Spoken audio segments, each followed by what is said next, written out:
Welcome back, everybody. This is Brother Mean here. Today I'm working on builds. One of the builds was specifically for an Ekundayo modded build, which is what you're seeing today. I have a few builds that I was trying out, so I'm going to show you two of them. The third one is the one we're seeing right now, and we're not going to really talk too much about it other than to say it doesn't work. And I just want to steer you clear of it, because again, it could be something you guys would be like, ooh, this could be exciting, and turned out it is not. The trick on this one is I went all in on this thing called greater snapshot, which means you get snapshot, improved snapshot, and greater snapshot. The idea being is that you would literally be able to use your ranged weapon, in this case a longbow, or I've tried both longbow and composite longbow. Didn't seem to be any bit of a difference, and the reason that was important is because the way the feats were named, or described, I should say, they specifically talk about using a weapon that you have weapon focus in. For example, your snapshot, while wielding a ranged weapon with which you have weapon focus, longbow, you threaten squares within 5 feet of you. You can make attacks of opportunity with the ranged weapon. You do not provoke attacks of opportunity when making a ranged attack as an attack of opportunity. The idea being is that instead of now suddenly just sitting around waiting your turn to shoot, if you scare bad guys, for example, away from your character, in this case Ekundayo, and they're within that 5-foot range, and he's got that longbow in his hand, he just nope, shoot, and that would be awesome. Because of that, I not only grabbed snapshot at level 7, you see spell vulnerability, I also grabbed combat reflexes. That gives me 2 feats for the price of 1 penalty. The combat reflexes would be so you can get more attacks of opportunity equal to the number that you have over here on your dexterity. So if it would work, we should be getting like ridiculously up to 5 attacks of opportunity with 5 bad guys fleeing from me en masse.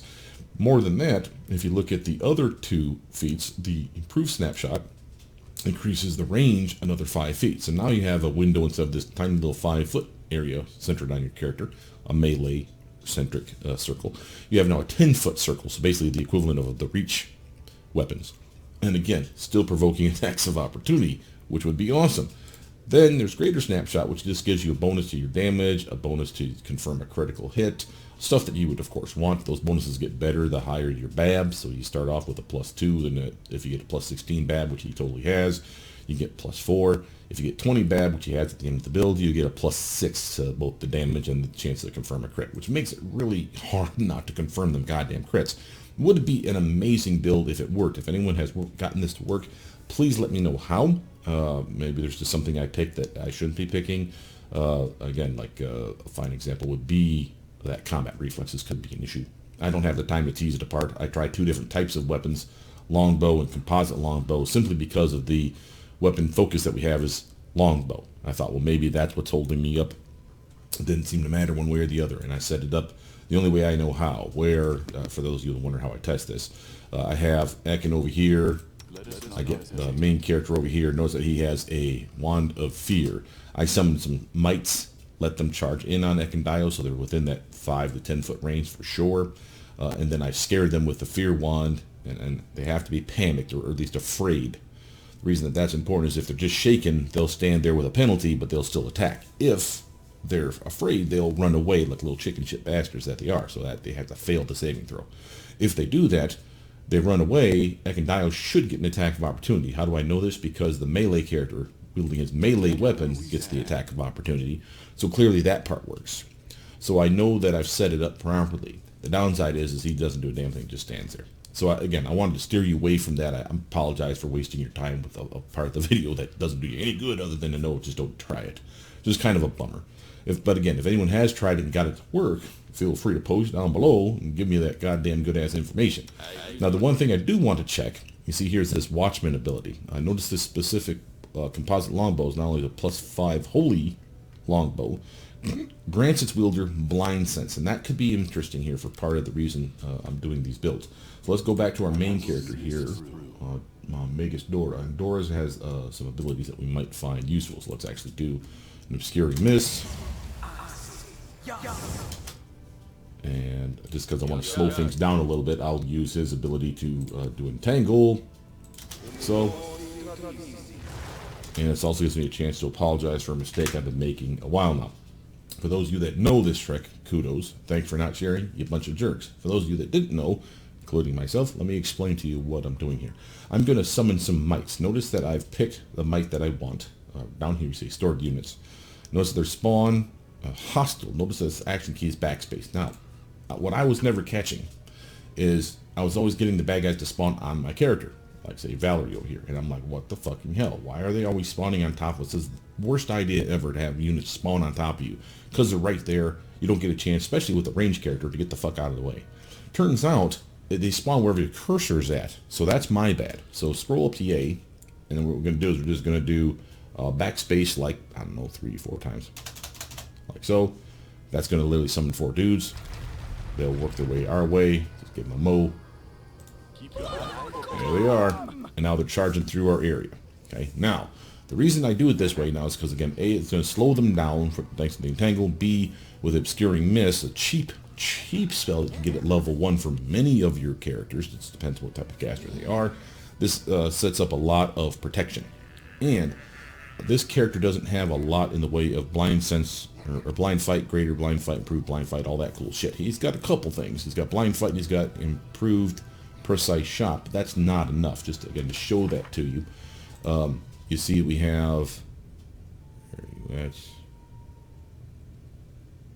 blind fight right here, and let's say improved blind fight. No, where you at? Improved precise shot is right here. Again, those are things that would help him hit a target while they're in the cloud, like he's currently right now. You see the Obscuring Mist. Notice it's 20% if you're within melee range. Doesn't mean you have to melee, but within melee range, and 50% if you're farther away, including outside the cloud, shooting into the cloud. Now, currently I'm in the cloud, as you can see by the fact that I have the icon under Ekun right here that looks like a little gray cloud. And any of these bad guys that we're looking at, they all have that gray cloud as well. So we know that they're under the effect. He's got to be at least 10 feet away, or better than 5. You can tell by the movement here. So you see if you take it down to his toe, it's like 16 feet away. So he is so far away that it should be a 50% miss chance. However, I don't think it's going to be. And I think the fact that I have blind sense is going to be the key here. But let's pick a target that we know is a pretty good dim clip away, because his bow just doesn't say how much blind sense he has. All right, let's change the tactics. So we're just going to 5-foot stutter step away from the cloud, so we can guarantee that he's well over 20 feet away.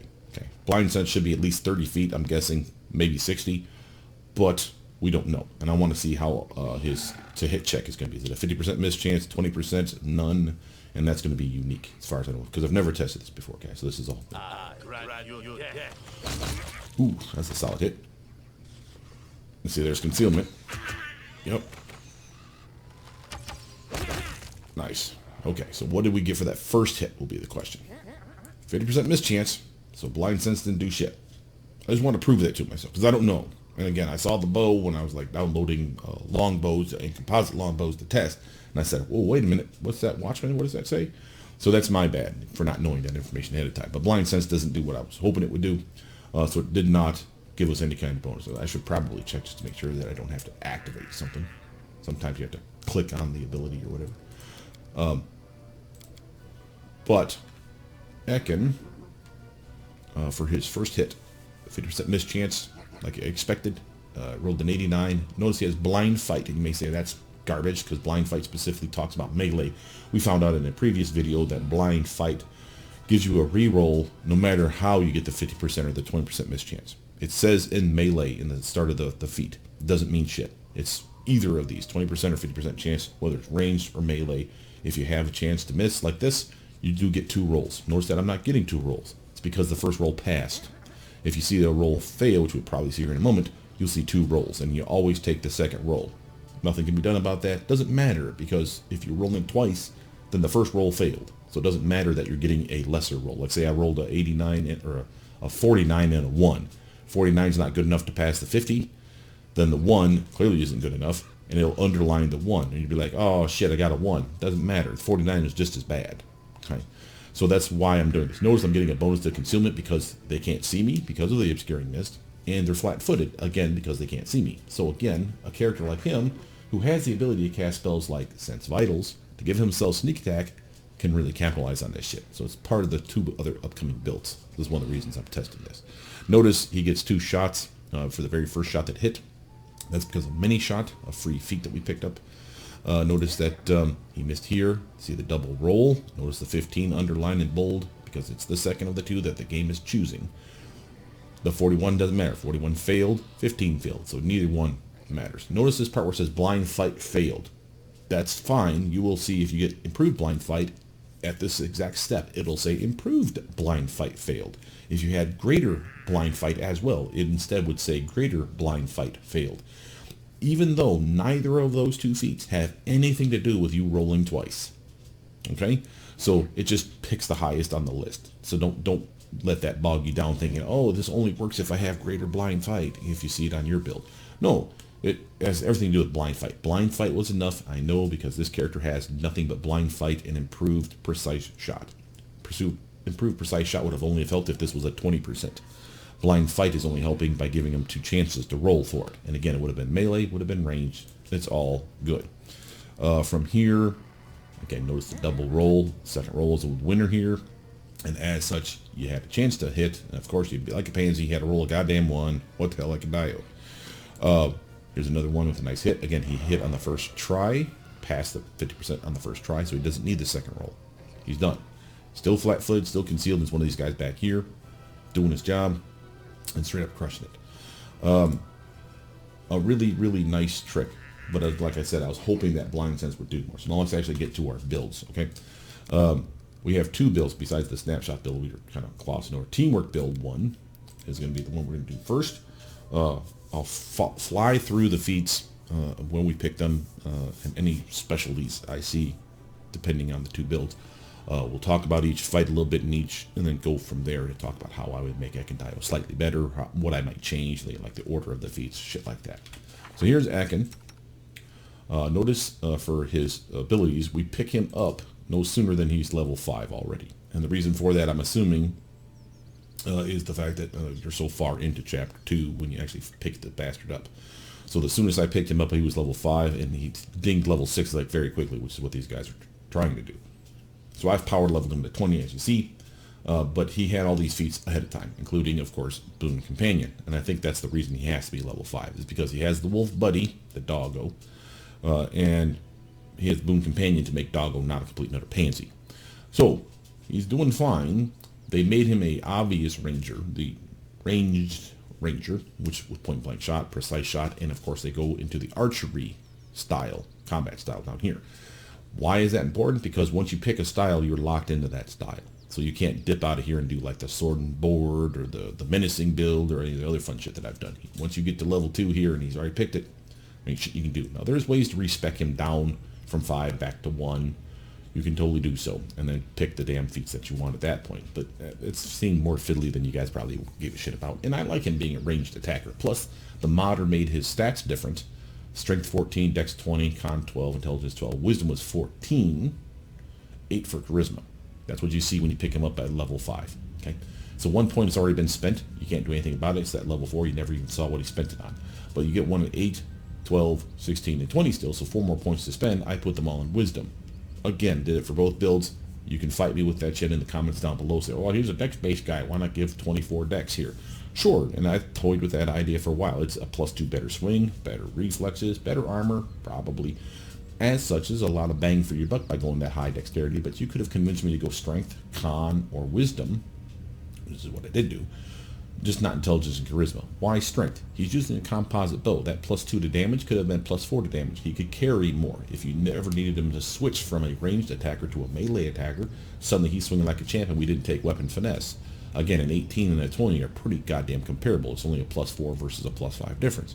So again, sure, you could have gone that route. Con, 12 to 16, that's more fortitude. That's more hit points. I love all those things. Nothing wrong with any of that. So again, a solid upgrade. We passed on intelligence. Wisdom is the last choice in my opinion, and I picked wisdom for 2 reasons. One, as far as skills are concerned, he has 2 skills that he invests in, lore nature and perception, that are both wisdom based. So having a +2 go to a +4 at least is a boon for those 2. The other reason is his will saves. He gets another +2 from that. So again, a +4 here should have been a +2. Notice, of course, I took a penalty also, which is a mistake on my part. I do it for thematic reasons. I'll explain it when we get to there. But basically, that was another way of countering the fact that his family had died. Again, something that we built into both of the builds. So what do we have from all of this? Besides all the free shit that both builds are going to get, which includes, again, everything up tier to 5. So endurance is free for any ranger. They picked, I should say, forest rapid shots that were tied into archery. We're going to get evasion and improved evasion on both builds. Woodland Stride is extremely helpful. Of course, we get our animal companion, who is a wolf. We'll get our master hunter, because we're taking both the builds to 20. We got quarry and improved quarry, which is the one you really want. All our favorite terrain and favorite enemy feats, which we do get to pick, just we don't get to pick this one here, this one, or that one. So again, these 4 things are tied in already because he was already level 5 when we got him. On that, let's talk about what I like for favorite enemies, what I like for favorite terrain. Both builds, maybe the order is a little different, but usually it's the same. You'll see that I have favorite enemy or undead here twice. You can do back to back. I can do undead, and then from this list, the giant humanoids, the magical beasts, and now undead, I can pick one of those 3 and get a double bonus, or in this case a triple bonus, because this one's already been doubled. You see that? He loves killing giants, and he hates magical beasts as well. So I went undead, I went human, and then I went fey. Now why those and why in that particular order? About the time that you get him here at this level, you're actually fighting some undead again, and they're particularly nasty, and they're going to be prevalent through the rest of the game. Sorry for the spoilers, but you guys play D&D, you know how fucking it works. Undead is going to be a thing, and the undead are notoriously obnoxious to fucking kill. So why not get a plus to your swing and a plus to your damage and all the other fun biddly bits that you get for being a favorite enemy? It's a solid screw you to that particular type of bad guy. Why human? Well, besides elves, dwarves, halflings, and all the other humanoids that are not human, human are probably the most prevalent that you'll find in any D&D setting. Pathfinder seems to be the same. So again, these are staples that people would swear by. This is the one that you probably wouldn't make a lot of sense out of. But again, by the time you get to it, you'll be fighting Fae, if you're checking your combat log, a lot. And you'll realize, oh shit, Fae suck, and they're at the end of the game. That's why I'm doubling up on Fae at the end. So that explains why the undead, the human, and the Fae, in that order. And again, you will feel this when you're playing the game. So I'm not really, I'm spoiling it for you now ahead of time, but you will know it when you're fighting that area. You'll be like beating them up on right around level 9 when you're starting to get those undead, and you'll be like, what should I be focusing on? Well, we're currently kicking a lot of undead ass. Here we go, click, click. And then down here, the human, that's a judgment call. Some other people would say, especially for like the D&D forums, they'll say stuff like, constructs are hard to kill, so bonus to attack and the damage and all that fun shit. That's definitely a positive. Plants, wild magical plants are another fun example. Same with animals, even though magical beasts you would think are the same, they're not. So magical beasts are separate. Animals are easy to kill though, so it's kind of like, who gives a shit that there's a lot of them in the game? You're still going to kick their ass. Plants, on the other hand, can be notoriously bad to kill. I suppose you could say the same for like dragons, but there's not that many dragons in the world, and again, you're not going to benefit from being a dragon killer. Ooh, look at me, I got 2 dragons under my belt. Wow, that was totally something that was going to happen anyway, so who gives a shit that you have some dragon benefits? But humans are prevalent, so you're looking for shit that's high number, and or you're looking for shit that is going to be tough to kill. And humans, let's just say it, casting little sons of bitches, they're good at being fighters, clerics, wizards, all the fucking stuff. So why not have a bonus for killing those little motherfuckers off? Because they're just that stupid. So that's the reason that we go this way. Now, about favorite terrain is different. Notice that he starts off with favorite terrain of forest, and very similar, you get double up feats here. We can get another favorite terrain, and then you can pick from those 2. Another favorite terrain, then you can pick from those 3. You get the idea. But I've been doubling up again. So what did I get? I got urban, I got underground, and I got first world. Now, I probably would have done this in the reverse order here. I would have done underground first, doubled up. Then I would have done urban here and here, and then first world here and here. Now again, why those 3 though? Well, underground, for those of you that don't know, that we're talking shit like it's a cave, you're literally in a dungeon, shit that literally is quote unquote underground. There's a lot of the fucking shit that you explore. So it makes kind of sense that we're skilled with underground shit. Okay, forests are obvious, but notice that that's not plains, that's also not highlands, mountains.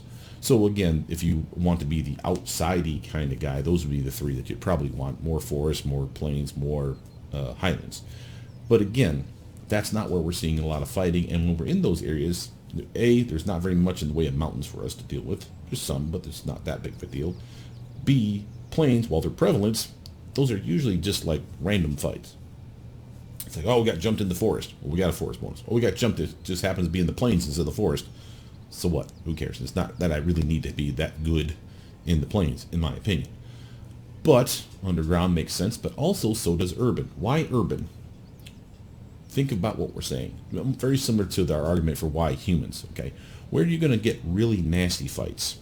Have you ever been in a D&D setting where you got jumped in the fucking back alleys or the streets where it was nothing but humans and the fact that it's an urban setting? So we got double bonuses here. We got humans here. We got urban setting there.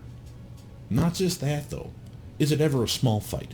I mean, let's face it. If someone's daring to fucking take you out in a fucking city setting, is it ever a tiny little, oh, this guy's just being the jerk. Once we kill him, everyone else is going to step in line and get the fuck out of my way. Fuck no. It's the whole goddamn city, quarter, whatever, coming down on your ass.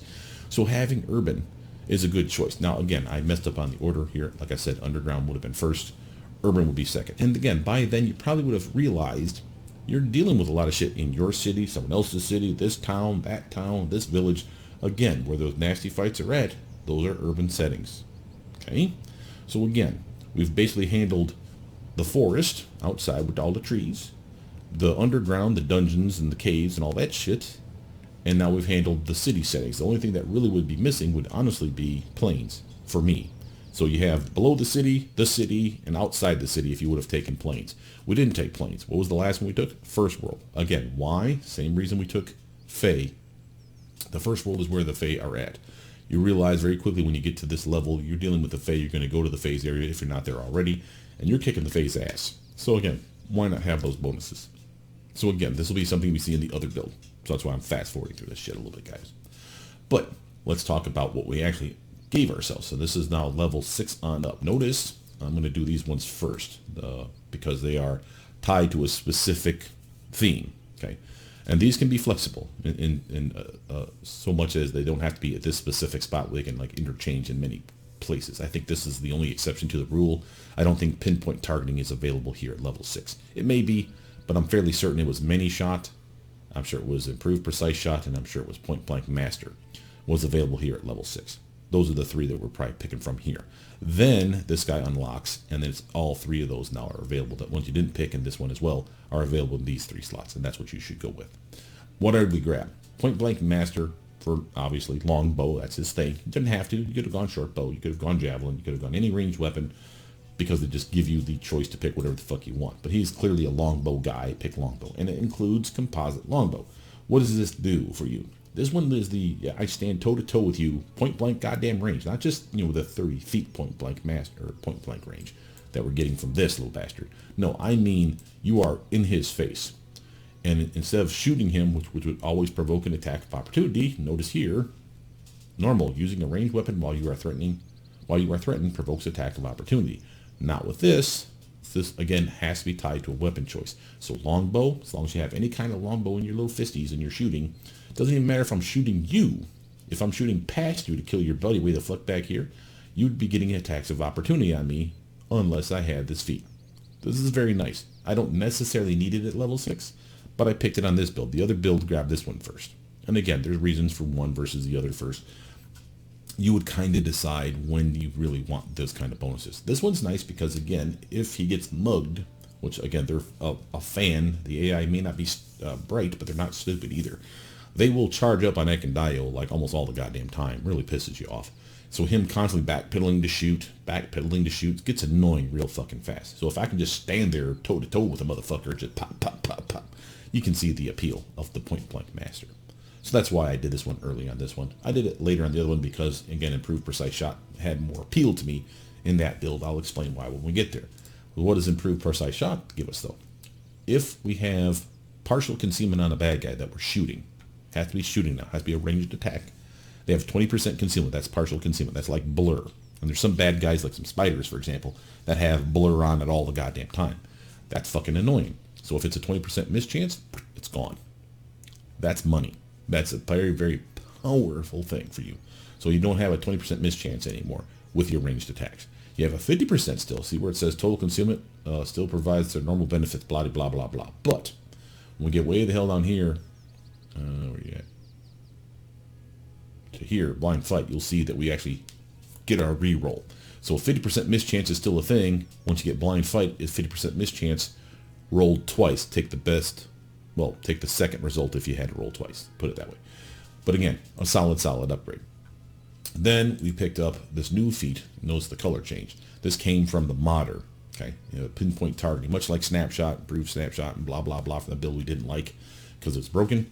This one came from him, but this one does work. So again, and I'll show you how this does work. But again, as a standard action, meaning you're only going to shoot once, you make a single ranged attack. Standard action implies that you're using your action. Now I can still move, full movement, assuming I have a full round to act, and I can literally do this. It's a single arrow attack. The target of your arrow attack doesn't get any armor bonus, no any natural armor bonus, or any shield bonus to its armor class. That's basically the equivalent of catching the motherfucker with a ranged touch attack. Just whoop, right through all their armor, because you're only getting the one shot and you're done. Now, would this be something, first let's talk about when you would use this. Would this be something you'd use in every damn fight? Possibly. Here's why. If you do the surprise round, and you're the ones that are surprising them, everyone gets a standard action or a move action, not both. Remember, it's the surprise round. This is a standard action. So if he's first, or in that first surprise round, he can just straight up pick this. He's only going to get one shot fucking anyway, and just shoot the motherfucker and have a really good chance of landing that very first precious hit. So it's a nice way to just start the fight. That's why I like this one. That's why it's on both builds. So this is a very interesting feature to have. I'll show you how you do it. But this is pretty cool. Now, again, the next question is, would this be useful any other time? Remember, he's going to get upwards of 4, 5, 6 attacks, depending on how you gear him out. Do you have haste on him? Does he have a speed weapon? Blah, blah, blah. In a combat round, if he doesn't use his movement. So if he gets his full turn to stand there, he can move like 5 feet. But if he moves 5 feet or less and just shoots at the target, he can get 5 attacks plus off on a target or several targets. That's clearly better than one. But now here's the thing. If he's whiffing, if you literally see him, he's not hitting, these guys have such fucking good armor, and you just are really bad at hitting, then this might be of appeal. Remember, some damage is better than 0 damage. Doesn't matter if you're whiffing 5 fucking times, you still didn't fucking hit. This one here might whiff as well, but you have a better chance of hitting at least. You see what we're doing here? So again, you have to analyze at every fight, and that's why I love turn-based combat. You have to analyze at every fight, what's my best course of action? Okay, and that's what this is going to do for you. It's going to allow you to say, you know what? That guy that's running away to signal the boss, he needs a fucking drop. He's got like bare minimum health. Ekundayo can surely take him out with one fucking arrow. What do we do? What do we do? What do we do? Pinpoint targeting that motherfucker. Use your standard action, click him, shoot him, and again, there's other ways for us to buff, as we'll see with like quarry and other shit. I'll point that out later. But boom, drop that motherfucker. That's the goal. Okay. Normally, I'd say you're probably not using this. For normal fights, you're not using this. Surprise round, notwithstanding. But other than that, you're just shooting. Get as many arrows in the goddamn arrow would be my goal. But there's still some serious appeal for having this. And again, it was free as we leveled up, and there wasn't much else to fucking grab, quite frankly. So I said, fuck it, I'll take this. Notice I pushed back mini shot in both builds to the very end.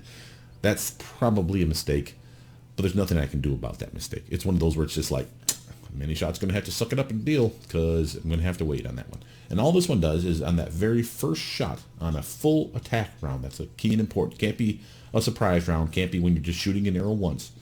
On a full attack round, the first guy you shoot at, if the first arrow hits, the very first attack hits, another arrow will hit him guaranteed, doing the same, well not the same, another roll of damage. But it's an automatic hit, so it's like 2 arrows for the price of 1. Pop, pop. That's why mini shot's so nice, because it's no penalty to it, and it's all buff. You gotta love it. But we had to love it a little bit later than the others. And I still maintain that that's a solid reason. You could shuffle stuff around in here, but by and large, these 4, I like them where they're at. And again, this one I don't think you can take here. That's the only caveat. Having said that, what do we get for feats? Well, first we need to go back here and show you for our abilities, because at level 7, I picked up spell vulnerability. See this here? This gives me a penalty to, in our case, necromancy, just because I'm a thematic guy. He's a ranger. He's out in the woods all the goddamn time. Made sense. By doing that, though, they gave me 2 feats for the price of 1. And notice I grabbed 2 feats that I would not take at level 7. So this would be one of those things, again, where I'd shuffle it around. I took Target of Opportunity and Coordinated Shot. Well, let's talk about each of these, because one of these, actually, I think both of these are unique new feats. So what is Target of Opportunity? This one's the interesting one, in my opinion, of the 2. I still like Coordinated Shot, but this one is definitely the better of the 2. What does it do? Well, if you and another teammate of yours, in this case I've given it to Jubilee so I can demonstrate this shit, shoot a target within 30 feet of each other, or sorry, you being 30 feet of that target, say it the right way, and you hit, Jubilee will be able to use as a swift action on his turn a single ranged attack against that opponent.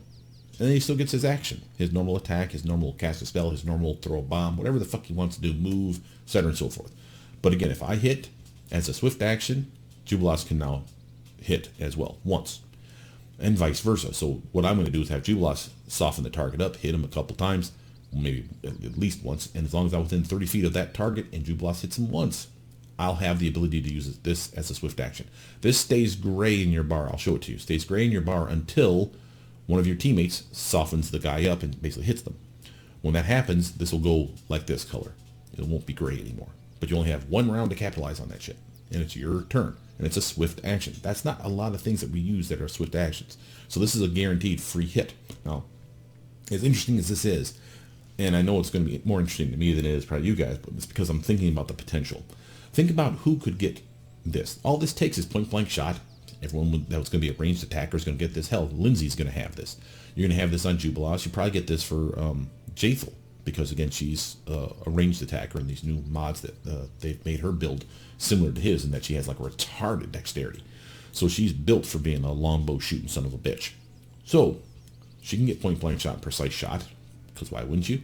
And she'll have a high BAB, so can Jubilee, so can Lindsay.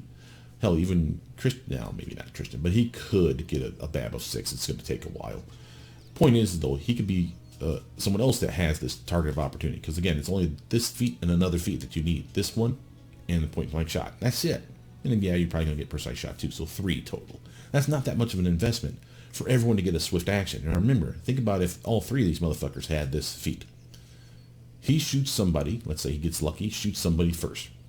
Both these guys have their turn to do a swift action hit. And again, if he hits them with his swift action, remember, it just refreshes the meter. So now he can do it, and then now he can do it, and then just keeps cycling through it. So every round, a free attack for everybody that has this goddamn ranged attack and motherfucking feat, until the target dies, of course. Or you're not within that 30 feet of them. Or you miss. Again, there's a lot of caveats there, but I know it doesn't sound that impressive, but it does sound impressive when you get like a team of 3 or 4 that has this shit. And just everybody's just like free attack, free attack, free attack. And the reason that that's important, because think about this. Remember, not only is it a free attack, when an ally who has this feat makes a ranged attack and hits an opponent within 30 feet of you, well, think about something here. I have multiple attacks. Now, yes, I don't get to decide who they all shoot against. And you may say, how the hell does that make sense? Remember, I pick the first target. If the first target dies, then I switch targets. And if it doesn't die, I hit it. Guess who gets to now do his swift action against that new target? You see that? So we're just like piddling guys down, piddling that guy down, then piddling that guy down. And that's the beauty of this one, because the target of opportunity. Now, coordinated shot is a little different. Notice I give this one to Doggo. This is not the opposite. This is different in that this one requires melee. And for no god-awful reason does Doggo need point-blank shot or coordinated shot. The only reason we gave him both those because A, Doggo had free feats that we could grab, so I said, fuck it, let's do that thing. And so while he's not benefiting it at all from having these 2 feats, Ekundayo is, because his Doggo is now trained in a way where when the dog attacks someone in melee, which is the only thing the dog can do, I get a +1 to my swing. Better than that, if the dog and someone else, let's say my main fighter here, is meleeing that, so basically flanking that target, I get a +2 to my bonus instead of +1. So basically this gives you the equivalent best case scenario of flanking for ranged attacks. And again, that doesn't sound that impressive. I totally understand. It's an automatic thing though. I don't have to click it or anything fancy. It's just there. This is why this one can be pushed back later in my opinion. I definitely moved Deadly Aim up in the list. But that explains what I grabbed at level 7. Now, at 9 we got Deadly Aim. Again, I moved that sooner. Clustered Shots, I'll explain what that does here in a minute. Blind Fight is something that everyone should have on every build, in my opinion. And there's plenty of good that will happen from that. Once we got additional traits, I'll show you what those are in a moment. Then we got Improved Blind Fight even on this guy, and we even got Bullseye Shot. Now this one and this one are kind of, do you really need them? Well, this one, yes. This one, not so much. But I'll explain that as we go. I'll show you what this one does as well. So let's talk about those additional traits. What did I grab for his additional traits? First, know that he has a penalty a physique drawback. Okay, so you can take a physique drawback or an emotional motion drawback. I took physique drawback because it has the family died, which his family did die. And now I hate to be a dick like that and point that out to him, but they did die. And he has a -2 to his will saves as a result. Remember, I buffed the wisdom on purpose. This is part of the purpose, okay, because I wanted to offset that penalty. And I like playing thematic. This is the one that makes the most sense for him. So again, his family died. He's suffering from that. Then, because of that physique drawback, he gets 3 traits, not 2, to pick from. Notice I went social, combat, and regional. And I picked up the adopted toxopholite.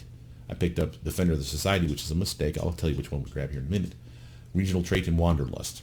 Now, why those? Well, let's go in reverse. Wanderlust, because 10-foot movement is better. He has spells that can give him 10 feet of movement, 20 feet of movement. Why even bother with this? Because he's ranged. Just because he can shoot at point blank range and not provoke attacks of opportunity doesn't mean he's still not your best range attacker. So I want him to be able to move across the battlefield. So having that speed go from 30 to 40 to 50 to 60 just because he casts a spell on him and has this trait is a solid upgrade. So again, do I need to get it in position? And another reason for this is just to use this as an analogy. Let's say he's here killing this guy, and all the teams are over here meleeing and killing all these fuckers over here. Let's say this is out of the range of his bow right now. Doesn't matter. You still got this guy to do it. You kill that guy. Now what? Oh, well, I'll go over here and shoot these guys. Well, how far away are they? Are they really close? Can you get there within 30 feet? No? Well, then maybe you need to be there within 40 feet or 50 or 60. Now you see the appeal. I can move from here way the fuck over here, and now I'll guarantee you that son of a bitch and all his little buddies are within range now. You see that? Ekundayo, if you ever play with him as a ranged attacker, I think you'll understand, because you'll rapidly realize, why is he always behind everybody? Why is everyone else up on the goddamn front? Why is Ekun? Wait, Ekun, move your ass, man. It's because he does 5-foot stutter step, shoot, shoot, shoot. 5-foot stutter step, shoot, shoot, shoot. That doesn't move very well at all. And he's dropping guys like flies. All the dudes that are at decent range, you had your melee attackers run up on. They're not running anymore. They're staring in a nice little tight formation and blocked up. Ekun's the way the fuck back there dealing with all the fodder that's close. And then with the shit that's too far away, he'll need to move to get to it. Whoop. And there you go. That's why I like his speed. Just so we're clear on why that's a thing for me. Okay. Now, remember, we had 2 others to talk about. One that was a mistake pick, and the other that works fine. The adopted social trait, toxopholite. Basically, you were adopted by asomers, and because of that, you get to confirm critical hits with your bows with a +2.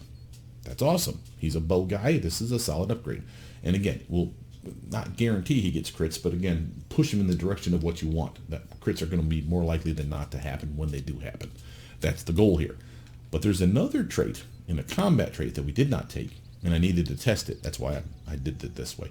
To test to see if they would stack, because this is a trait bonus. The other one's a trait bonus. And it's also a +1 to any attack to confirm critical hits. So 2 and 1 should be 3. Does it work? Yes, it does. That's why I'm here to tell you don't grab Defender of the Society. The one you're going to grab for combat trait is in the same category. That's why I did this, to remind me. The one that's in this category is called Anatomist. It's the very top of the goddamn list. And again, it works with any weapon. Doesn't even have to be a ranged weapon. You just get a +1 to your roll to confirm critical hits. And again, once we show you a critical hit, I'll show you how that shit works. Okay? But that's why the additional traits. Now, why improve blind fight? Again, if you read this one, it doesn't do anything really impressive for you, but watch this. Your melee attacks ignore the mischance for less than total concealment. He doesn't melee. Who gives a shit? You may still re-roll your total concealment chance. Again, didn't matter. You had that with blind fight. You didn't need improved blind fight for the first 2 sentences here in this paragraph. So again, didn't do him any good, but keep reading. If you successfully pinpoint an invisible or hidden attacker within 30 feet, like through obscuring mist, that attacker gets no advantage related to hitting you with ranged attacks. So if they're trying to shoot Ekun, whether he's in the cloud or they're in the cloud, but they're within that 30 feet range, they're going to fucking straight up get a 50% miss chance. It'll be total concealment. And you'll see when he does it, he gets a bonus to his hit called concealment, +2. That's what they were talking about right here. The attacker does not get the usual +2 bonus for being invisible. That's the same as being invisible. If they can't see you, that's invisible. Doesn't matter how you got invisible. That's the point. So again, obscuring miss is going to be amazing. +2 to my swing and a massive penalty to their dexterity because they don't see the attack coming. So they're considered flat-footed. Remember, he can cast Sense Vitals, give himself sneak attack potential. This is why this build is good. The other build, in my opinion, is better. But solid upgrade, and it's because of shit like this. Now, Bullseye Shot, last one. This one is nothing more than takes your move action, be real clear on this, your move action, and just gives you a +4 till the end of your turn on the very next attack. But you're only going to get one attack because, again, you've used your move action. Yeah, but it's a +4 to your swing. And again, with it and things like either, where did it go? Pinpoint targeting. Again, just because you're taking away their armor, their shield, and their natural armor bonus doesn't mean they're not dex-based dodging motherfuckers. So if the little ninja bastards are hopping all over the fucking place, it's a problem. +4 to my swing, and now they don't have all those little armor bonuses besides. Much better chance that I'll at least hit the son of a bitch. And again, maybe that's necessary. Notice over here, at the very end, level 20, every ranger, normal ranger at level 20 gets Master Hunter. The ability to 5 times a day, straight up do a single action attack. See how it says use the standard action? Single attack, and your full base attack bonus, and any other bonuses we can give ourselves, like Bullseye Shot, and give ourselves a chance to not only hit the target, but if we hit them, they do a fortitude check to save or die. So it's like a death arrow, if you will, 5 times a day. Can't use it repeatedly on the same dude. Again, they get to one and done kind of deal. So if they make the check, that sucks for you, but at least they took some damage. If they fail the check, they straight up die. Awesome possum. So again, a nice little ability, and again, why not make sure that that arrow hits with something like Bullseye Shot? You're already using a standard action to shoot, so there's no reason you need to move unless he's not within range. So use that Bullseye Shot, go click, poof, +4 to my swing, and then unleash the hounds of arrows into his face. A solid upgrade. Okay. And of course, so is improved quarry and blah, blah, blah. But this is the reasoning behind this build. So let's actually show you some build shit. Your eyes open. We like to have him up front. I like to have my main character here do his obscuring mist. Ekun will actually do his... Oh shit, I forgot to give him his abilities. Hold on a second. Well, it's good enough time to talk about spells anyway. So, of the spells, he only gets level 1, 2, 3, and 4. And yes, he had a wisdom of 14 at the beginning. That's enough to cast level 1, 2, 3, and 4. So you didn't need the extra wisdom. I like it because it gave me 2 free spells. Now, I can't tell you what level those pan out at because they should be level 3 and 4. But remember, you'll probably give him wisdom gear as well, which resets everything, gets it all weird. But again, more is always more. I don't have to explain that to you. So again, a solid upgrade. Of that, though, for level 1, the ones that I like, Acid Maw for your pet, and Tangle's what I'm looking for here. Hurricane Bow is okay, I suppose. Lead Blade if you're going to melee, but he's never going to do that. Long Strider's already here. Aspect of the Falcon he already has from his bow, but this one lasts longer. Again, solid upgrades. Delayed Poison, Magic Fang for pet, for doggo, Resist Energy for you or doggo, Savage Maw if you're going to melee, that can be okay. Notice the ones that are self buffs, like Savage Maw and probably Lead Blades, but I don't think that works on dog. Long Strider is another fine example. Because you have a pet, you can cast those on you or your pet. The only exception to that rule so far has been, I think, Acid Maw, and the reason that that's an exception to the rule is because it's implied that you're going to cast it on the pet. It's still cast on you, but the pet gets the benefit. Okay? Just so we're clear on that. But those are the ones that I think are decent. Again, a decent list. There's a decent amount of stuff in here that he'll get to do. He don't get to do it a lot, but he gets to have some fun. Level 2, I love, of course, Barkskin, and again, I could have gotten rid of a feat, and me and Doggo could get the same feat called Improved Spell Sharing. If we both get that feat, remember the spell that I can cast on him and me? If we're close enough together, we split the duration. So this 10 minute per level could have been 5 minutes per level each, and still give us the full buff. That's cheap. That's a really good way for him and Doggo to be buffed. So it kind of kills me not to take that feat for both of us, but you can make that decision. And again, Bullseye would probably be the one that I'd get rid of because I just don't think I need it. But I'll happily take it. So again, up to you on that one. Command and Stride's another one that's nice, and this is interesting because while it gives you a lame stealth bonus, it gives you a partial concealment from ranged attackers, 20% miss chance. That's important. And again, it's basically like Blur, but not against melee attackers. And again, he's so fast that he'll probably always be dealing with ranged attackers, or more likely to not. Sense of Vitals is, of course, a staple. Probably going to double up on that shit. And, of course, his various ground-based effects. You'll see this a lot in his build. Sickening Entanglement, Ice Slick, Spike Growth are all solid choices. Hell, even Protection from Energy is a decent choice. But basically, stuff that's going to help you soften up the bad guys or slow down the bad guys. And less likely to impact him thanks to his Woodland Stride. Going on for level 3. This, by the way, these picks are applicable for both builds. Level 3, Greater Chameleon Stride is less than appealing because, while it sounds awesome because it's you and the team, only if everyone always stays within 10 feet of you. which means you're all shuffling together down the way. Because if they leave the area of effect, they lose the buff, and they cannot come back into the area of effect and regain the buff. You have to be in the circle when he casts it, and then after that, you always have to stay within the circle. So it's kind of fiddly. He'll at least benefit from it, so there's a reason to grab it, but by and large, it's just the AoE version of Chameleon Stride. Notice, of course, delay poison communal, and why you may say, well, this isn't that big of a deal, and why waste a level 3 spell? A, I wouldn't, but B, I would for this reason. It's an hour duration, has absolutely nothing to do with your lame-ass caster level. So it's not amazing, but in a pinch, you should probably have this one slotted, just so you can say, I've protected the team once, yay me. Same with Mass Feather Step. Again, you throw enough AoE effects down that giving everybody the immunity to the movement effects of difficult terrain, which come from things like your Entangled, like your Spike Growth, like your Ice Slick, like your Sickening Entanglement. You get the idea. This would be a nice way to protect the team. You don't have to, and if you're controlling the team like I do, then it's less likely to be a problem anyway, but this is something that could be used. The real seller here is Instant Enemy. We'll talk about that last. Notice, of course, you got Resist Energy Communal, Protection from Energy Communal, both at the same level. Seems weird. Burning Entanglements here. You have some Strong Jaw buff for your pet, basically increasing his melee attacks, his natural weapon attacks. It says Strong Jaw. It doesn't have to be a jaw. It can be claws. It can be a bite, which is what Doggo has. It could be a slam. It could be any quote-unquote natural weapon. You just attack as if you're one category size bigger. So it's very similar to like Enlarged Person without the actual visual effect of you getting bigger. So that would be useful for Doggo. Notice that we got Fickle Winds and Cloak of Winds, two different spells here that are wind-based. Of these two, this one's probably good enough because it's a buff for you or a teammate like Doggo, or the bad guy that's shooting at them is at a -4 to their shoot. It has to be a ranged attack. It's a -4 to their swing. That's awesome, and it lasts for a good long while. But this one here, the ranged attacks just don't even work, and you can stand in this area of effect and shoot through it, and it doesn't bother you or your team one whit. So you'd sound like, well, this would sound like the better one. Yeah, but the downside is this doesn't buff you.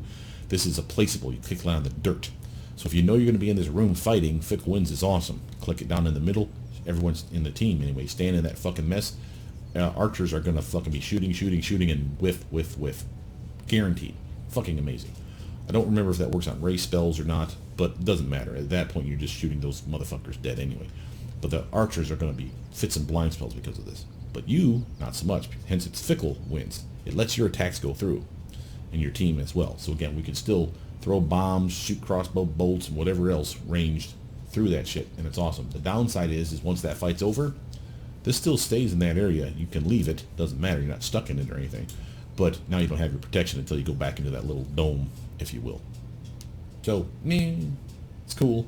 Of the two, honestly, I'd rather grab this one because it's a long-lasting buff that you're going to click on yourself probably and run through the whole goddamn dungeon with 17 minutes of buff of a -4 to them shooting you. That's just free armor right there against ranged attacks, obviously.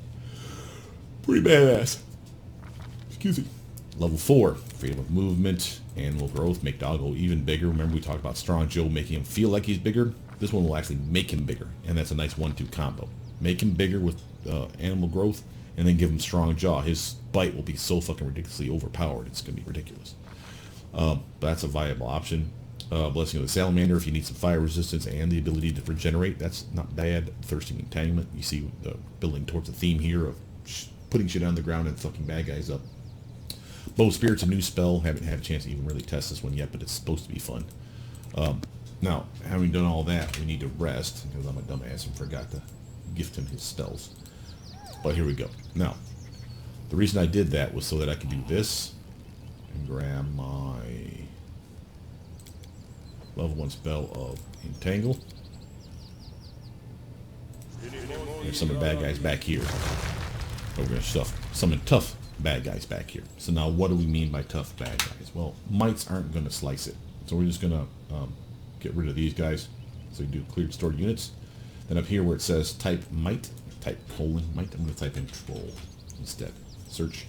And we can get ourselves some troll guards. Yeah, sure, why not? Like that. Notice again, they're hostile. We'll spawn them when we hit backspace. So get out of here. Go past the thing. Probably at the very edge of this so you know that they're affected by it and that means they're pissed off. And do like that.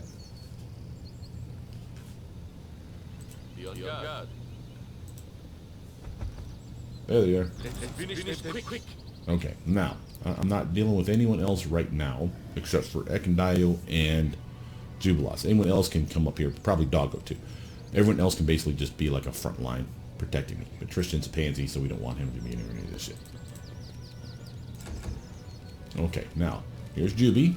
Notice, he cannot shoot these guys, they're not close enough. But, and this is a surprise round, so you see how he's got 5 feet in standard action. We can do the 5 feet. Move him enough within range, hopefully. Yeah, we can actually shoot one of these fuckers. Probably this guy. Okay, now, we were able to hit him. Notice he gets sneak attack too because of the way I set up Jubilos. He's flat-footed because, again, surprise round. And again, not a bad little upgrade. Notice that the shot was not impeded in any way. There's no 50% mischance because that troll is not in the cloud yet. See this one here? No. This one here? No. This one here? No, but he's entangled. That's this doofus. They're about to hit the cloud. The cloud's right in front of him. But it's important that he hit. Notice target of opportunity. Okay. He can probably hit this guy. Nope, won't let him.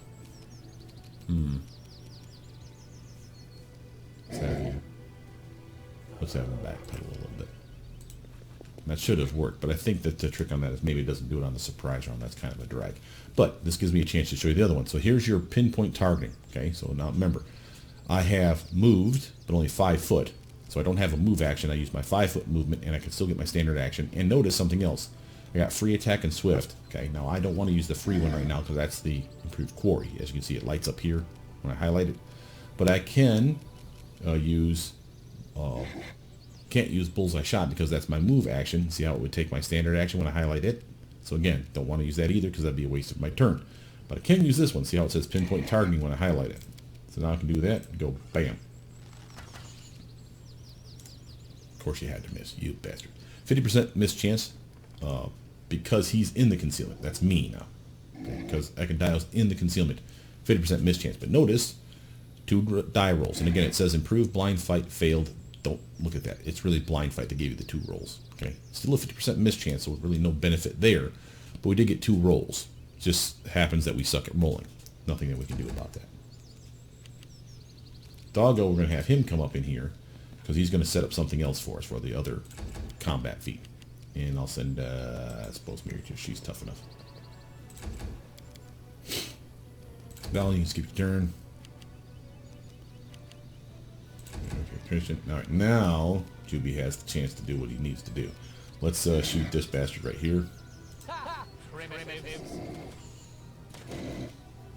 Or just straight up miss repeatedly. Way to go, man.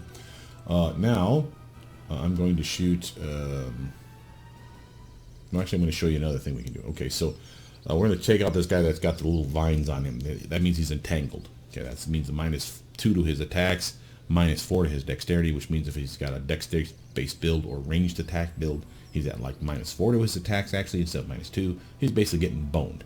But these guys have a high fort save, right? So while I could do the insta-kill move, the Master Hunter, 5 times, 1 per guy, no problem, it would take my standard action. But remember, I have my move action, and I have my free actions here. Notice this. I can do quarry. He's my bitch.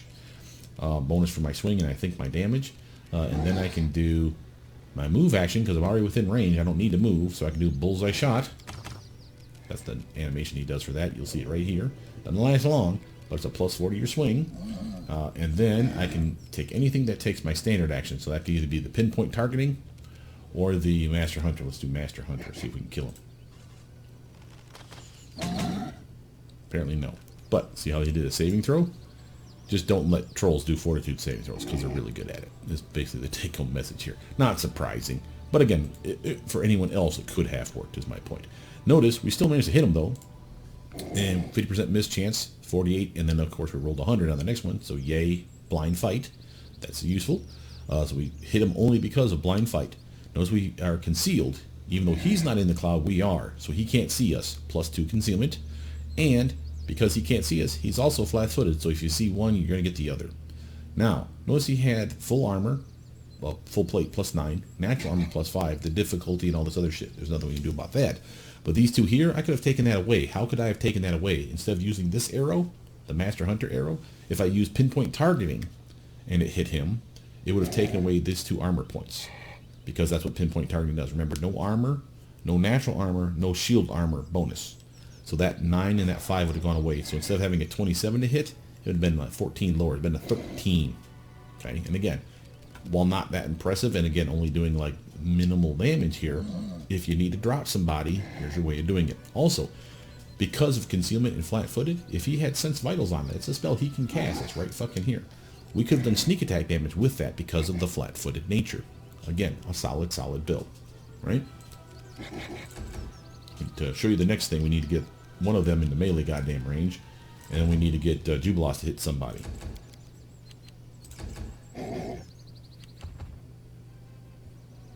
Come on, you chunky monkey.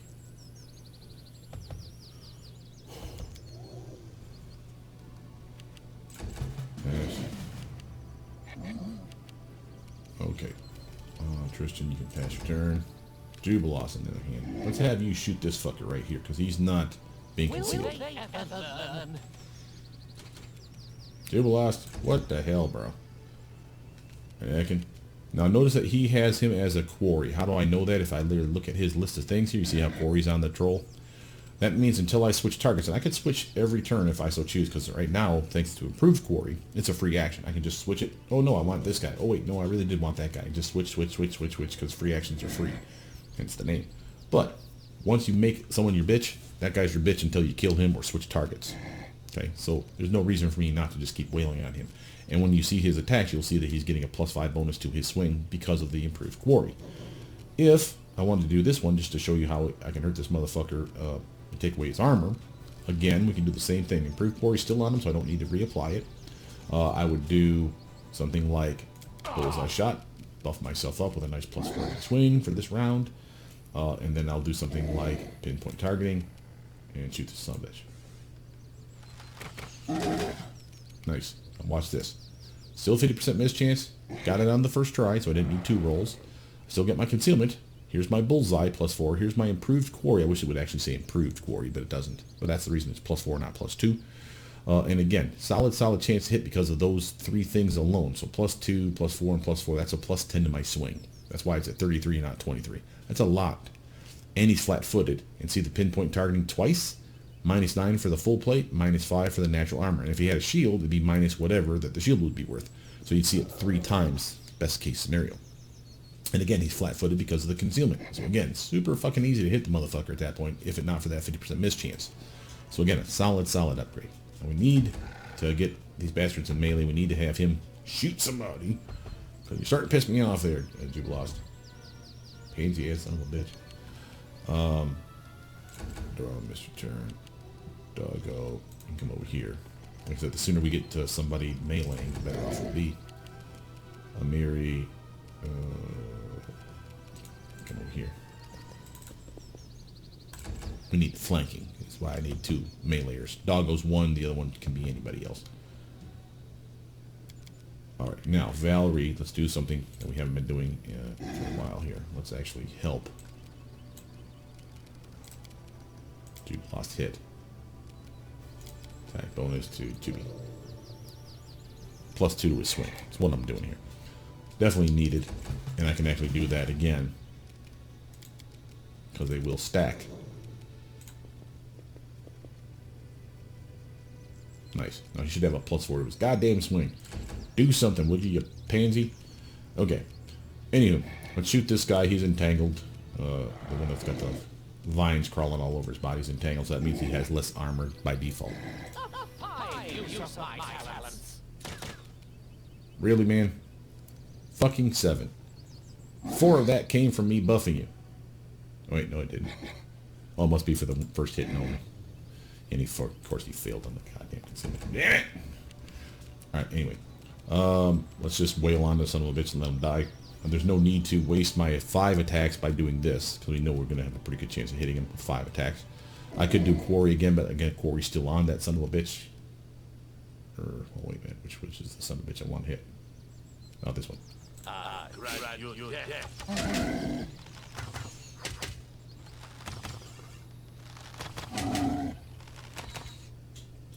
Make sure there's not something else I wanted to show you here. What we got?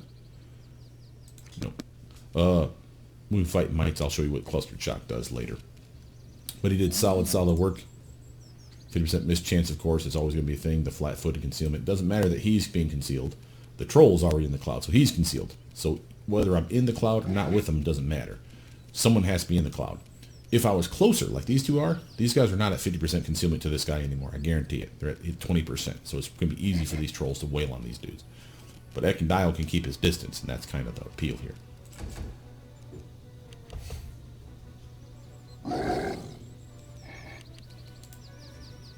Oh, it is 50%. Ooh. Probably because they have so much reach. I keep forgetting the trolls have longer arms. If it was the mites and they had a melee, they would be in quote-unquote melee range, that 5-foot sweet spot, right? That's where it goes to 20%. So Magus, Dora, you just set it out. Doggo, just come over and just got in his face. You doesn't have to actually hit for this one to work, so that's good news.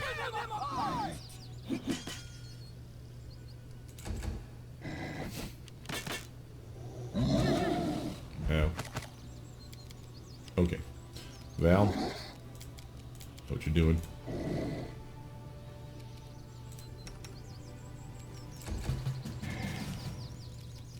Tristan, more the same. Okay. You lost. I need you to hit somebody. Man, you're just sucking wind, bro. Anyway, it doesn't matter because I can show you now the melee trick. So remember, we had 2 feats that we picked that were teamwork feats. One of which we gave to Doggo, and he has to be in melee range for that to work. If he has someone flanking with him, they don't even have to have the feat. But if they're flanking with him, then I'll get a +2 to my swing. And it's because I have this feat. It's called Coordinated Shot. Okay? So watch how I get a +2 to my shot.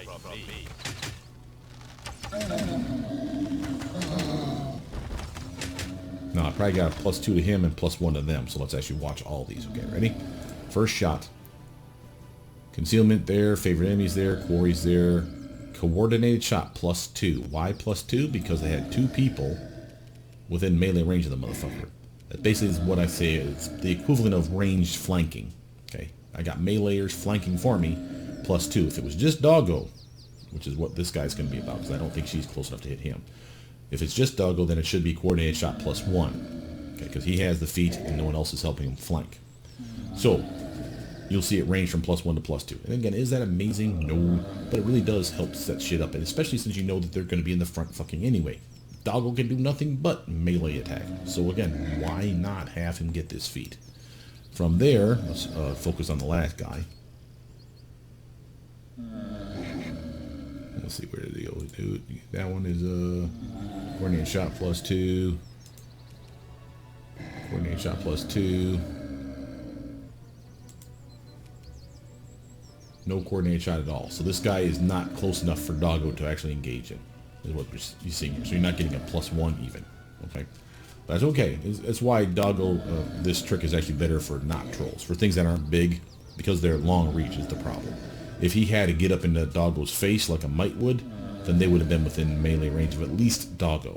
Maybe both of these guys, but at the very least Doggo would be there, ready to fucking snatch at him, and that would give me my bonus, at least a +1. So that one worked.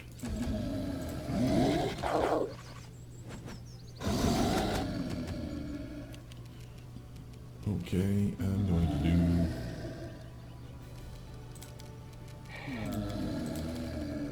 You're gonna fucking hit here, buddy. I don't care how long it takes. Okay, I do care how long it takes. These videos are too long. We haven't even gotten to the other video. Watch how I had to move. See how Doggo had to move to get to him? That's how I knew he wasn't within striking distance. Okay, I knew it was going to have to be a little bit of a stutter step. Same with her. But what I can do for her is I can have her come over here and hopefully hit him with the acid. Goddamn axe and finish him off. But I guess that's too much to ask. Alright, Val, your turn.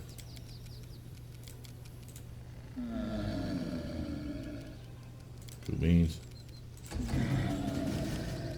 Tristan, your turn. Cool beans. Alright. For the love of God, Jubilost. Can you hit this bastard? There we go. All I need is to hit him once. Okay, so now that he hit him in a full combat round, it doesn't matter that he hit more than once, but he hit him once. When I go to his turn, you'll see that ability of his is now not grayed out. Ready? This one right here. See how it lights up over here under Swift? Boom. That's your target of opportunity view. This is the one that I appreciate the most. So again, he has it. Now watch when I shoot him, Jubilos has that same exact button. So when it gets to his turn, he'll be able to do the same thing as a swift action shoot at the motherfucker. Doesn't mean he'll be successful, but he'll have a chance. It's an extra attack. And again, that would be on anyone on your team that has target of opportunity and has a ranged weapon equipped and within 30 feet of the target. So again, if you have him, Lindsay, him, Jathel, all have that same feat, that target of opportunity, it's free attacks for everybody, baby. Just saying, I could see having a party of 2 meleeers and maybe one of them have like a pet, like him. That's 3 people in the front ranks and have 4 people that are all ranged attackers with that specific ability. Rapid shot, mini shot, point blank shot, precise shot, and just tearing shit up with bows and arrows. Or crossbows, however you feel. But that's the reason for that. So now what you do here, before you shoot at him, because I can shoot at him, see I got the ×5. Don't do that. Use your swift action first, because sometimes he'll die and you could have switched targets. Well, you can't switch targets now because the swift action was for only this dude. How do I know that? If I click the button, look at all the targets. See the X? See the guy that's on the ground? See over here? That's my free attack. And I got a nice 71 on that. Very nice. Still got my concealment. Still got my coordinated shot +1. So Doggo's close enough, but not a Miri. Still flat-footed. And that was a free little swift attack. Okay. And again, if I had sneak attack available, again, I'm fairly certain that, yeah, he was flat-footed, so I could have got sneak attack damage on that. So this build, this particular build to me is the build you want when you're going to get really crazy with your bows. Like you get the bow that does like fire damage, acid damage. Every time it hits them, it has a chance to make them laugh. Every time it hits them, it has a chance to poison them. Shit like that. This build is amazing because you're going to get many attacks, including attacks of opportunity. And of course, in this case, swift attacks. So very nice. I shouldn't say attacks of opportunity, target of opportunity. That's very nice. Got a nice crit on them, so ×3 damage. And again, that's misleading. That's why you can't divide this by 3. Remember, that just means they roll this 3 times. So 1d8 + 20, plus 1d8 + 20, plus 1d8 + 20, whatever that total is, equals 74. But that's a solid upgrade. Now again, we've shown you both features now. So the target of opportunity and the coordinated shot. Yeah, there's other stuff, you know, when to use your quarry, etc. and so forth. I can show you, matter of fact, I can show you with this. Notice your modifier here is 29. You see this over here, critical confirmation. Roll a nat 20. Now you have to confirm the crit. What do you roll? You roll 1d20 again, and if that plus your modifier would hit the target, then you crit. That's what that does. Now watch this. 9, I don't care about because that's just a random roll. But see the modifier? 29. Where did that come from? Should be 27. You see your attack bonus of 27? Why is it 2 higher? Remember that trait, the Toxopholite? +2 to confirm crits with longbows. Well, with bows, I think it says specifically, so just any bow. So with longbows, which is what he's using, gets a +2. Now, if I had picked the other trait that I should have, that's the combat one, the Anatomist. The Anatomist gets another +1. So this could have been a goddamn 30 modifier here. It's not amazing, yes, I'll grant you, but you should totally do it. And again, before you start saying shit like, isn't there a way to confirm crits guaranteed? Yes, there is. Watch this. See your quarry? As a standard action, now down here it becomes a free action. You get a +2 to your swing against that quarry. And all critical threats are automatically confirmed. But if you haven't set that up yet, which means, again, here, once you get to level 19 and 20, there should be any reason in the world you're not setting up quarry. But until that time, I'd rather have a better chance of confirming my crit. How do I do that? With my additional traits, baby. And again, this could be something you could move up a little bit and I wouldn't feel that bad about it. Because again, a +3 to your chance to confirm that crit is a bonus to you doing damage. You will appreciate it. So that's the only real thing to point out about this build still. Having said that, let's go to the other build. And this is the one I call Unseen, what do they call them? Unseen Assassin? Or Unseen Hunter? Unseen Sniper. Yes, of course. Now, what does this one do? Why is it different? Well, first off, know that we're getting all the way up to Greater Blind Fight. 2, know that we're also not getting the target of opportunity and the other teamwork feat, the what's it called, the coordinated shot. So we're not getting either of those, which is kind of a bummer. Honestly, if I could say that I wanted something more, let's do a quick save here. If I wanted to do something more with this one, if I could figure out what feat to lose here, probably Bullseye Shot, quite frankly, I would get target of opportunity. That feat was just that good. And again, you could get that on multiple guys like him, Lindsay, Jathel, and still have some serious fun. Notice I still get pinpoint targeting. Again, we get the same 4 down here, maybe in just a different order, but we have improved precise shot, point blank master for long bows, pinpoint targeting, and many shot. At level 7, we still get our spell vulnerability and necromancy, the same one. Notice that over here, though, after that, 2 different feats. We got deadly aim and blind fight now. And that's the earliest I can get them. I highly recommend you grab both. Deadly aim gives you extra damage. It's power attack, basically, but for bows, or for ranged attacks, I should say. So penalty to your swing, bonus to your damage. Blind fight, every build needs it. So even if this is where I would stop with this build, that'd be good enough for me. I already have rapid shot, and I'm going to get many shot for free. So again, I get all the cool shit that I really want anyway. Everything else is just kind of shit on top, including clustered shots, improved blind fight, the additional traits that we saw before, the same 3 that I said you should have got, I have on this build. That's how I tested it, to prove to myself that they did stack. Then of course I have greater blind fight, and there's a reason for that. Bullseye Shot again, just because I'm like, well, I grabbed it on the other build, might as well grab it here. But again, this would be the one that I'd swap out probably to grab that target of opportunity feat. Notice Hammer the Gap. I would not get rid of this. So this time I'll actually show you not only what this is capable of because of greater blind fight, but also because of Hammer the Gap, and also because of, where's that? Clustered shots, because I didn't show you that last time. So let me explain how this one works. Same deal here. We're going to slap down some Entangle.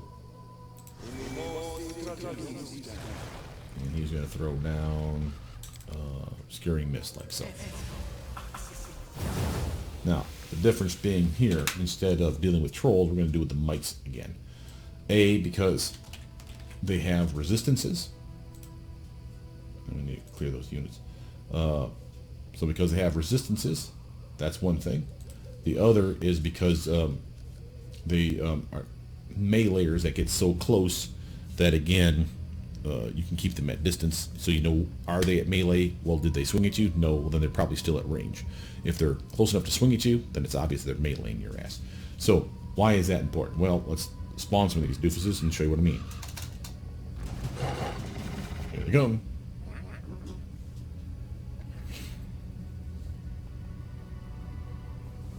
Of course, we slowed them down in the Entangle. They're in the Obscuring Mist, so again, we're getting that 50% miss chance, you may say. But not in this build. This is one that's better. That's why he's the Unseen Sniper. So, the Unseen Sniper, let's just get these guys to come up here. They want to see the action. Doggo, you can stand right there. Good enough. Come and get it, boys. I am moist and delicious. Now, what is this one going to do? Again, we don't have to worry about teamwork feats, because Jubilost didn't have any, and I didn't pick one for Ekundayo. But again, we could have. Boop. Now, here's my chance to show you Ekun in some serious fun. First, let's see, what was I trying to prove to you? So I want to prove to you why Hammer the Gap is useful. We need to hit the same guy multiple times. I also want to prove to you why Greater Blind Fight is useful. I have to hit the same guy and get less of a penalty to my swing. I'll show you that here in a mo. And then, of course, clustered shots. Again, all that works on the same doofus. So find the target. Prove that target has concealment. See that? Obscuring Mist. So it should be a 50% chance to miss him. He's close, though. You may say, well, maybe that's melee range. Maybe that's the 20%. Okay, fine. Let's 5-foot stutter step the fuck away from him. That's definitely farther than 5 feet away. It should be a 50% miss chance. And I can prove that by taking Tristan or Jubilost, making them side by side up here, shooting at them and seeing the 50%. So I'll prove it to you. Watch this. That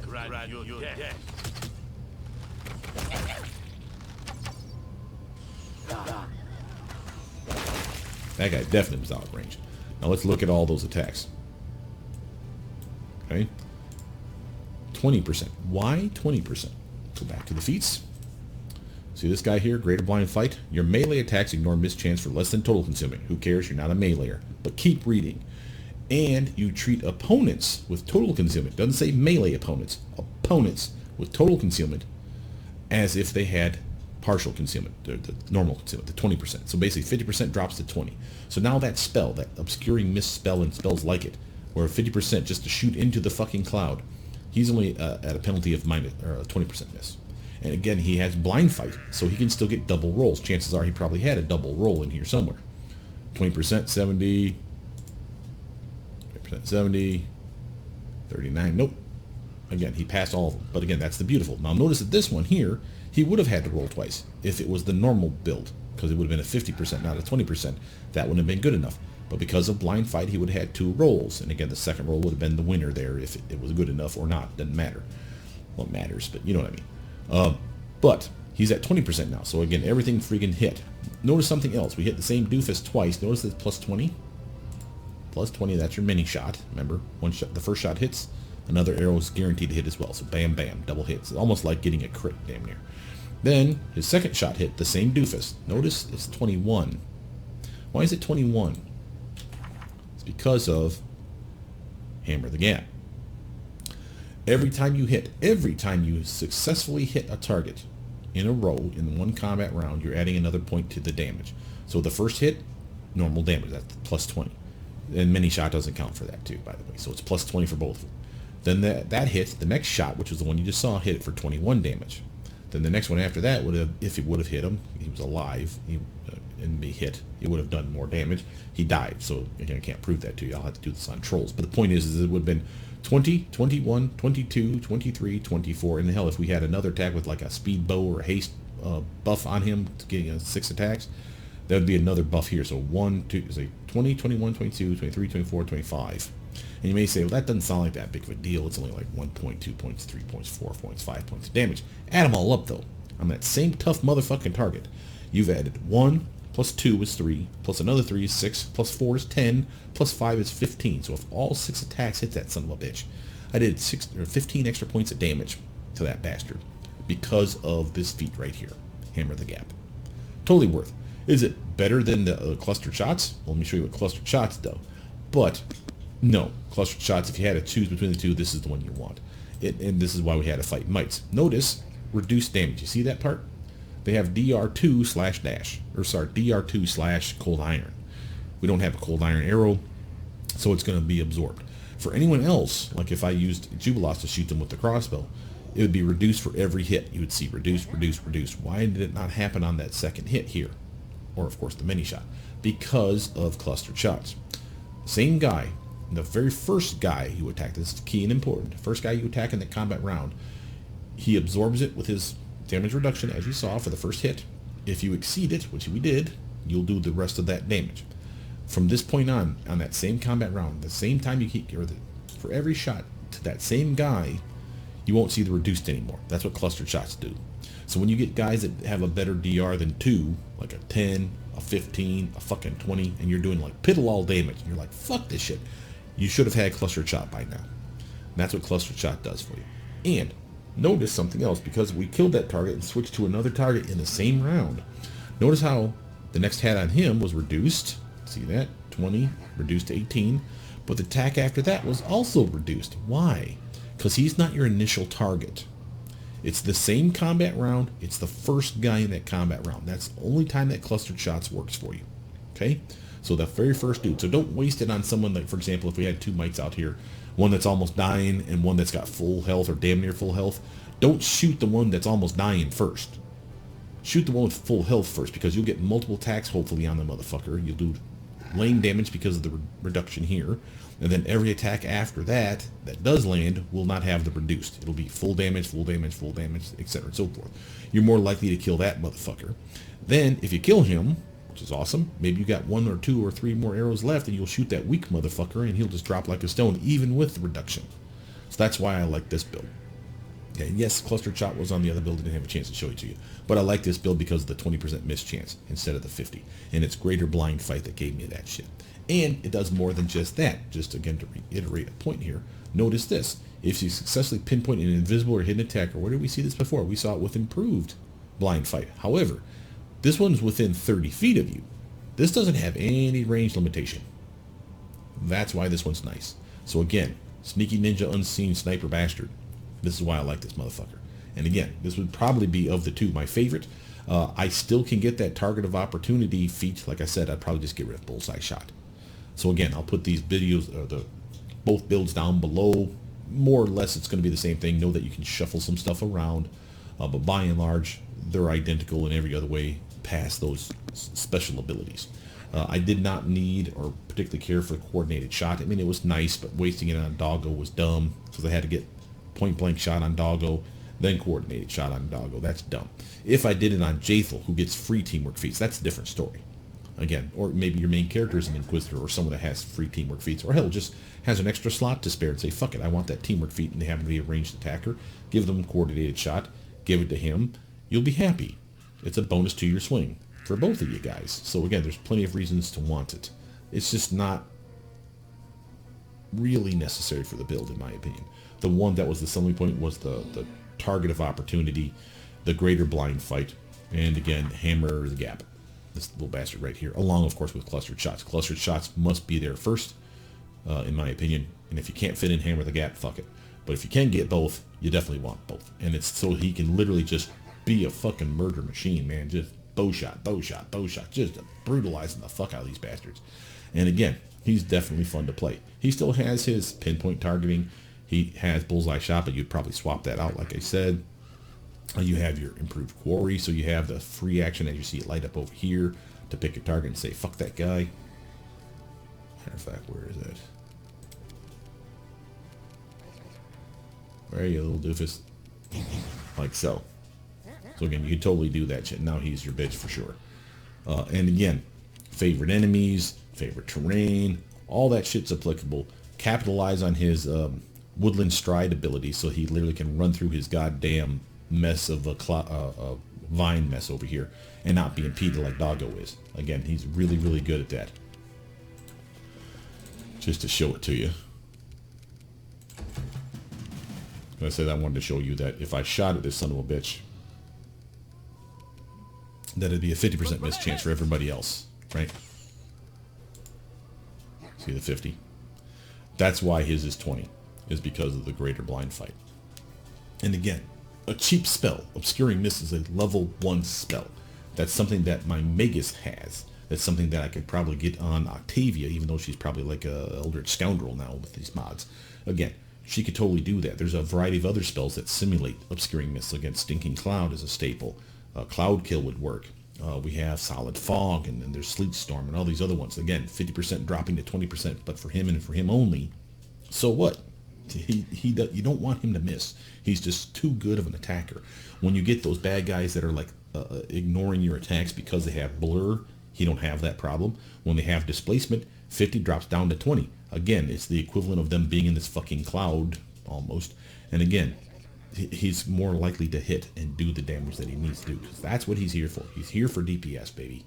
Might as well use him for it. So now with that, that was the build that I promised you guys. I'm still working on the strength builds. I have 4 of them. I know I just got to do it to myself. But I have 4 strength builds, and they are coming. So hopefully sometime in the middle of this week, you'll see that video up. I will compare and contrast all 4. The big compare and contrast will be, could I do better for strength?